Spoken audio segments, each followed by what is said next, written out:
Mladi iz 6 europskih zemalja u Novoj su Gradiški učili o važnosti mentalnog zdravlja.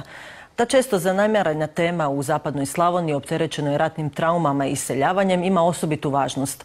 U projektu je sudjelovala udruga mladih iz maloga sela Bodovaljci. Novogradiški park kao poligon životnih izazova. Lakše ih je svladati uz pomoć drugih. Postaješ osjetljiviji i suosjećajniji. Da, tako je. Uz pomoć Pabla bilo je lako kretati se okolo. Javier i Pablo te još 30-ak mladih iz 6 europskih zemalja tako su zapravo učili o važnosti mentalnog zdravlja.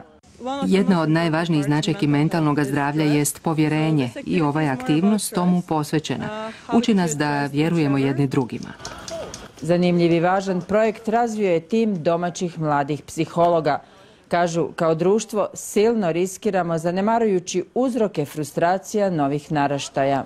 Mentalno zdrava osoba je osoba koja živi zadovoljno sa sobom i sa svojom okolinom i koja toj okolini može doprinositi na kvalitetan način. Koja će imati, recimo, pravi učinak nakon projekta, koja će imati potencijal za postizanje neke pozitivne društvene promjene. Pa su ciljano za provedbu projekta odabrali sredinu koja još trpi poslije ratne traume i teško proživljava ekonomsku krizu. Naučili su me nešto što nisam znala, naučili su me puno o mentalnom zdravlju, poticali su me u radu. Zapravo kod nas se mladi suočavaju sa vrlo velikim nedostatkom psihološke potpore. Nažalost ne postoji u većini škola, ne postoji stručna služba.